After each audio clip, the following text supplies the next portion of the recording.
Hola, soy Laura Viñuela, directora de Espora, Consultoría de Género, una empresa de Gijón especializada en coeducación, en educación para la igualdad. Y en este vídeo os voy a hablar del concepto de corresponsabilidad. ¿Qué es esto de la corresponsabilidad? ¿A qué se refiere? Pues ni más ni menos que al reparto equitativo de las tareas domésticas y de todo el trabajo que hay que hacer para que un hogar funcione de manera adecuada.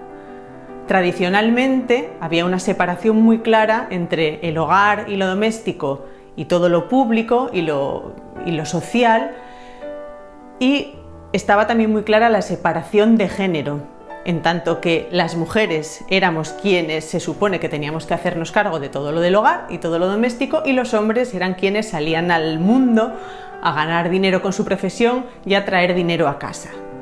Esta idea hoy en día a lo mejor nos parece que está ya muy pasada, que es una cosa antigua, que la sociedad ha cambiado y que esto ya no existe y ya no funciona así. Pero en realidad todos los estudios sobre usos del tiempo nos dicen que mientras que las mujeres dedicamos un 60% casi de nuestro tiempo a hacer tareas domésticas, los hombres dedican apenas un 30%, con lo cual el desequilibrio en quién se hace cargo de todas esas tareas domésticas sigue siendo muy evidente.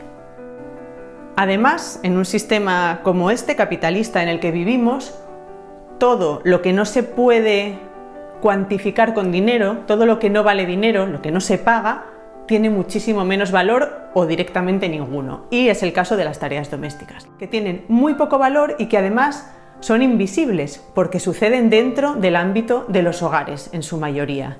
Son fundamentales porque son las que sostienen todo ese sistema de lo público, pero ni se ven ni se valoran. O no se veían ni se valoraban hasta ahora, que estamos en esta situación en la que nos hemos tenido que quedar durante varias semanas todo el mundo en nuestros hogares y en nuestras casas. Y de pronto las tareas domésticas han adquirido una visibilidad muchísimo mayor, al menos para la gente que estamos en casa. No solo son más visibles, sino que además han aumentado, porque evidentemente hay más gente que pasa más horas del día, todas las horas del día prácticamente, dentro del espacio de la casa, del hogar, con lo cual eso da inevitablemente muchísimo más trabajo. Y lo que nos muestran los estudios preliminares y las valoraciones que se están haciendo de cómo eso está afectando al reparto de tareas es que el desequilibrio sigue siendo exactamente igual que el que ya había o incluso mayor en algunos casos. Es mayor porque, como decía antes, somos mucha más gente metida en casa todo el rato, con lo cual eso va a generar mucho más trabajo de mantener ese hogar funcionando de forma adecuada. Pero es que además muchas personas están teletrabajando, es decir, realizando en casa un trabajo que antes salían a hacer a otro espacio en lo público. Eso significa que también hay menos espacio dentro de las casas, porque de pronto hay que encajar ahí un hueco en el que tienes que poder hacer tareas de la oficina, etc. Y si hay niños, niñas, hijos o hijas que están todavía estudiando, pues también hay que hacer un espacio para estudiar en casa. Hay que tener una escuela en casa, hay que tener acceso a medios telemáticos y a un lugar adecuado en el que se puedan llevar a cabo esas tareas. Y además hay que seguir haciendo todas las tareas domésticas que siempre se mantuvieron como parte de los hogares. ¿Qué tenemos entonces? Tenemos más tareas para hacer en menos espacio y también en menos tiempo. Y hay además un añadido, que es que todas las tareas de cuidado, que son la parte más dura de todo el trabajo doméstico, ahora son 24 horas y sin opción de respiro. Contada así, esta situación resulta realmente agobiante. La sensación es como de que se te vienen demasiadas cosas encima en un espacio muy pequeñito, ¿no? ¿Cómo es posible sacar eso adelante? ¿Cómo conseguimos que todo esto funcione a pesar de este mar y de este tsunami de extras que nos han venido encima? Pues como se ha hecho hasta ahora, a costa en gran medida del tiempo de las mujeres. Esa es una de las claves del desequilibrio en el reparto de las tareas domésticas.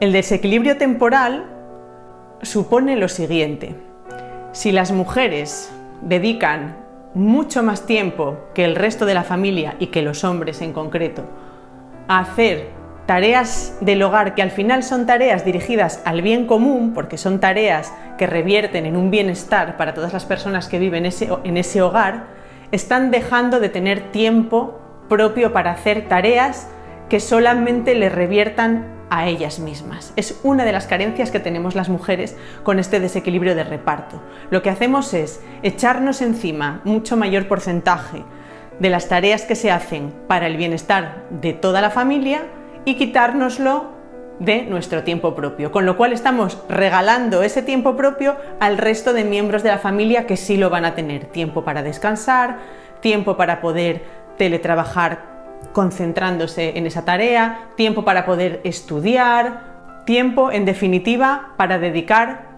cada persona a sí misma. Y es algo de lo que las mujeres carecemos. Y si lo queremos conseguir, hablamos muchas veces de arañar unas horas, de arañar un poco de tiempo para encontrar ese hueco en el que hacer lo que ya es para nosotras. Y eso incluye desde el teletrabajo, que en muchas ocasiones son las mujeres las que están flexibilizando sus horarios de teletrabajo para que sus parejas o sus hijos e hijas puedan realizar en un horario más adecuado las tareas que tienen que hacer, y en otros casos supone también que estamos arañando horas de descanso, horas de nuestro propio sueño. Para poner un ejemplo en el que pueda ilustrar esta situación que os estoy transmitiendo, por eso he elegido grabar este vídeo en esta cocina, porque desde la mesa de la cocina las mujeres hemos hecho muchísimo trabajo a lo largo de toda la historia.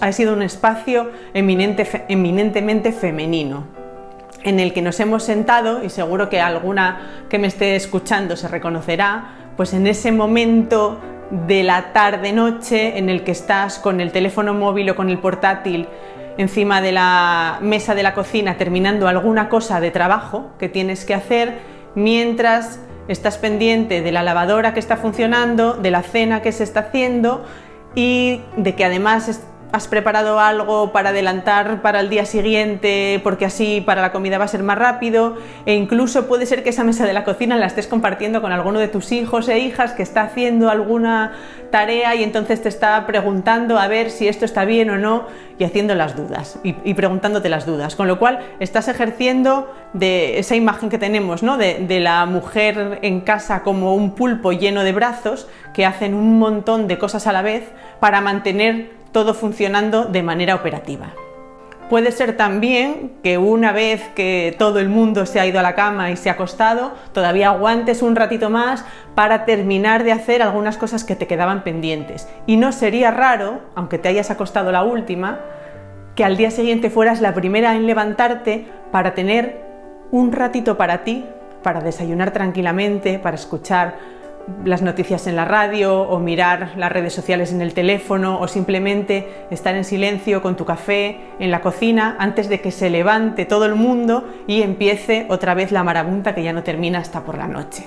Esta es una imagen en la que nos reconocemos muchísimas mujeres y que además se agrava cuando tienes responsabilidades familiares, hijos e hijas, etc. Una de las cosas que demuestra esto que os acabo de describir es una trampa para nosotras, que es la idea de que somos capaces de hacer muchas cosas a la vez. Y además es algo que nos dicen como un halago, ¿no? Y lo habréis oído: es que los hombres no pueden hacer dos cosas a la vez, no como las mujeres, que somos capaces de hacer de todo. Y es como si eso fuese algo positivo.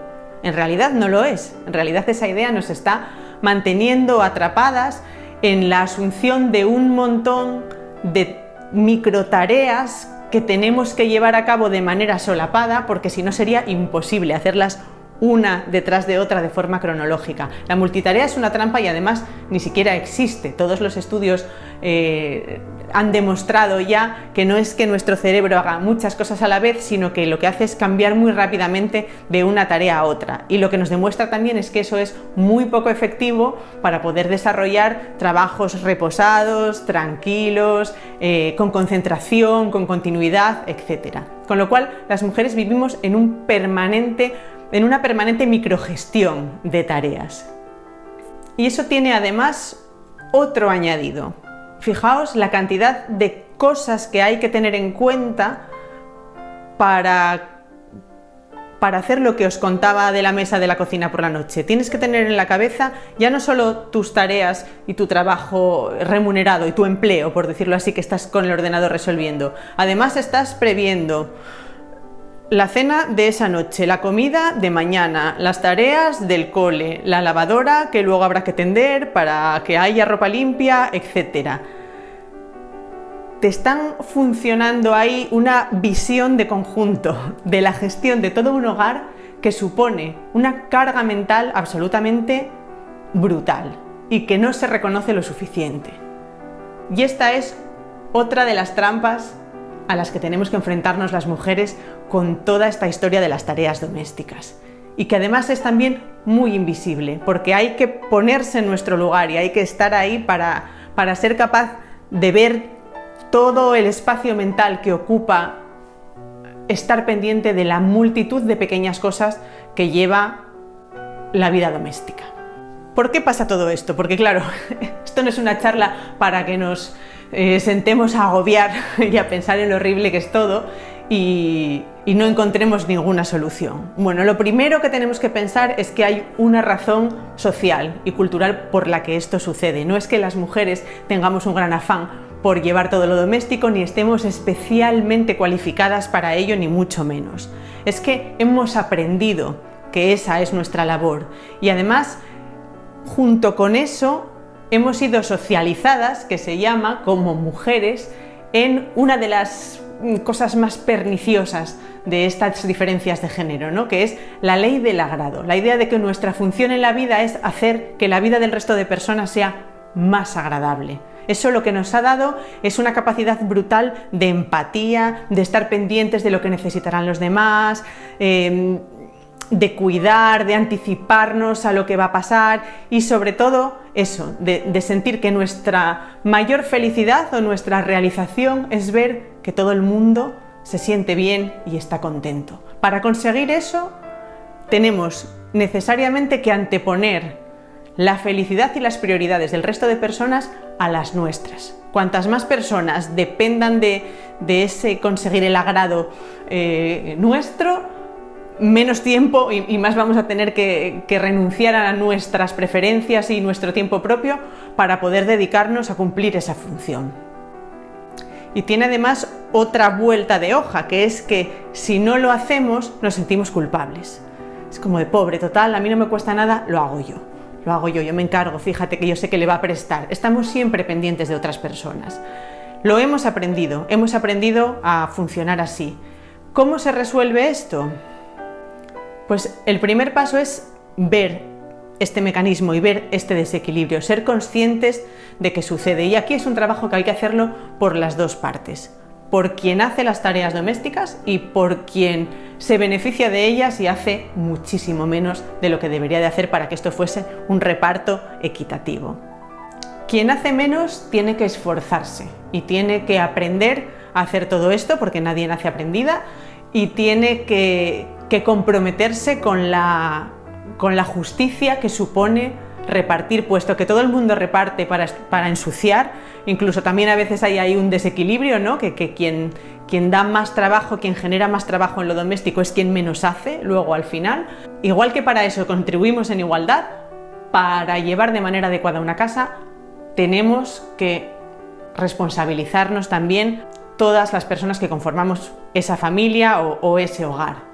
Y por el lado de quienes hemos a lo largo de la historia y de los siglos realizado todo ese trabajo doméstico, tenemos que saber primero que lo hacemos porque hemos aprendido a hacerlo, que no es que por naturaleza nos salga mejor.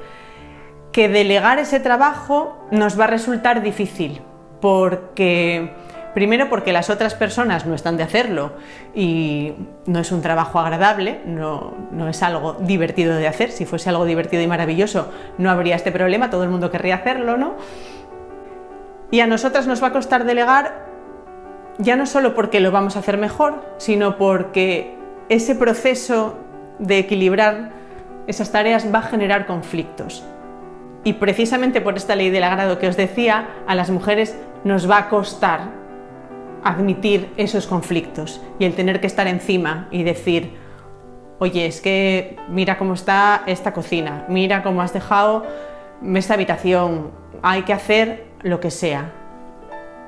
Quienes sabemos las cosas que hay que hacer vamos a ser nosotras. Tenemos que dar un paso atrás, dejar espacio para que otras personas lo hagan, continuar perseverando en que lo tienen que hacer porque es una cuestión de justicia, y dejar hueco también para que lo hagan mal. No pasa nada, nadie nace aprendida, lo que decía antes, así que cuanto más lo hagan, mejor lo harán, ¿no? Con la práctica se mejora cualquier habilidad. Esta idea de la corresponsabilidad, además, hay que hablarla y hay que llamarla así, porque durante años se habló de una ayuda, de mi pareja me ayuda en casa, o mis hijos, mis hijas me ayudan en casa. Pero no se trata de ayudar, porque si te ayudan, la responsabilidad sigue cayendo sobre ti. Entonces, igual que vivimos, somos un equipo, vivimos en el mismo sitio, compartimos espacio, etcétera, también tenemos que compartir cómo se sostiene este espacio. ¿Y por qué es muy importante esto? Además, porque podemos pensar, bueno, yo en mi casa me organizo como yo quiera, pero esto va mucho más allá de lo que pasa en nuestras casas. ¿Por qué? Porque si empezamos a cambiar las cosas dentro de nuestros hogares y a ese desequilibrio que tenemos ahí, esa desigualdad, a equilibrarla poquito a poco, eso va a ser luego trascendente, invisible y visible fuera de nuestras casas. Todo el mundo que empiece a colaborar en las tareas domésticas se va a dar cuenta de lo trabajosas que son y lo importante que son también y que tienen que estar bien hechas. Y eso va a hacer que luego, cuando salgamos a lo público, seamos capaces de reequilibrar también las prioridades de la sociedad. ¿Qué cosas hay que poner en el centro? ¿Qué cosas son realmente necesarias para el sostenimiento de una buena vida para todas las personas que conforman una sociedad? Y va a ser la manera en la que podamos realmente contribuir a ese cambio hacia una sociedad en general más igualitaria, que es el objetivo final. Ahora, en estas semanas de confinamiento y con toda esta situación del coronavirus, hemos sido muy conscientes de hasta qué punto dependemos de que nos cuiden y dependemos de las personas que se encargan de cuidarnos y de que estemos bien. Y eso se hace a lo grande con los servicios públicos, pero también se hace a lo micro en cada una de nuestras casas, valorando la importancia que tiene realmente el trabajo de cuidados. Así que empecemos a trabajar la corresponsabilidad en nuestras casas, porque aunque no nos demos cuenta, todo el trabajo que hagamos ahí dentro va a ser un pasito más, nada más y nada menos que para cambiar el mundo.